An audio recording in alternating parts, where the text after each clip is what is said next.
भक्तजनों, माताओं, बहनों, आप सभी का हमारे YouTube चैनल में बहुत बहुत स्वागत है। आज हम आपको बताएंगे हरतालिका तीज व्रत कब है और यह व्रत कौन कौन कर सकता है तथा हरतालिका तीज व्रत में क्या नियम होते हैं तथा इस व्रत को किसने किया था। यह संपूर्ण जानकारी आज हम आपको इस वीडियो के माध्यम से बताने जा रहे हैं। तो भाद्रपद माह के शुक्ल पक्ष की तृतीया तिथि को हरतालिका तीज का व्रत किया जाता है, जो कि इस वर्ष हरतालिका तीज है। वह 18 सितंबर 2023 सोमवार के दिन यह व्रत किया जाएगा। हरतालिका तीज का जो व्रत होता है वह सुहागिन महिलाएं तथा कुंवारी कन्याएं करती हैं।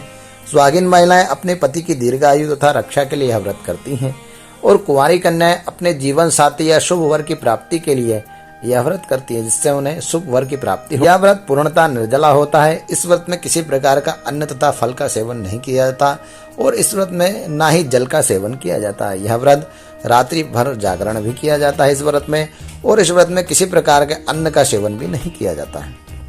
इस व्रत को करने से सभी महिलाओं की मनोकामना पूर्ण होती है। इस व्रत को करने के लिए महिलाओं को व्रत के नियमों का परिपूर्ण रूप से पालन भी करना होता है। अगर आप इस व्रत के संपूर्ण नियमों का पालन नहीं करते हैं तो आप इस व्रत के दोषी भी माने जाते हैं, जिससे आपको अनेक योनियों तक नरक में वास भी करना पड़ सकता है।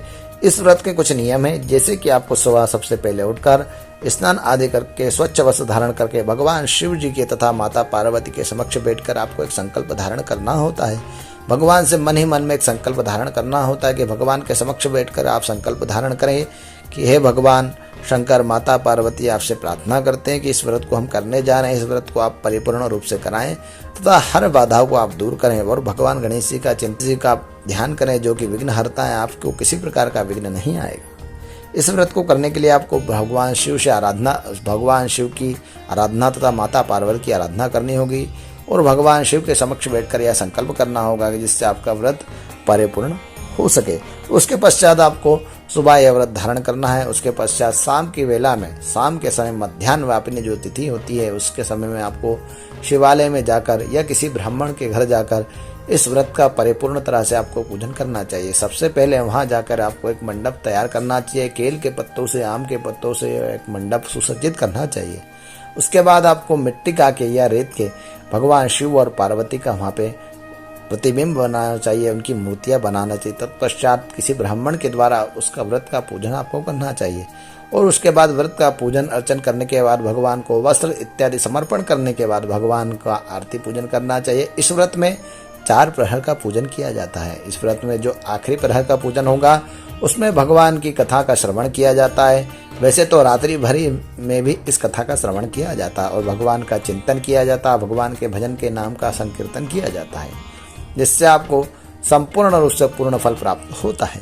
आखिरी जो बेला रहती है, आखिरी जो चतुर्थ प्रहर रहता है, उसमें भगवान का पूजन अर्चन किया जाता है तथा जो शिव और पार्वती का पूजन करके जो आपने मृतिका के या नर्मदा जी की रेती से जो भगवान शिव का निर्माण किया था उसका विसर्जन किया जाता है। किसी नदी में या तालाब में जाकर वहाँ पे भगवान का पूजन अर्चन करने के बाद उस मूर्तियों को विसर्जन कर दिया जाता है और कथा का श्रवण करके ब्राह्मण को दक्षिणा का दान दिया जाता है।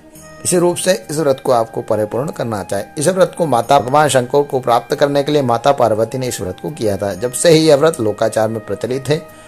माताओं बहनों, अगर आपको हमारा यह वीडियो पसंद आए तो वीडियो को लाइक करें और अधिक से अधिक लोगों को शेयर करें, जिससे अधिक लोगों को यह जानकारी प्राप्त हो सके और हमारे चैनल को सब्सक्राइब करें। जय श्री महाकाल मित्रों।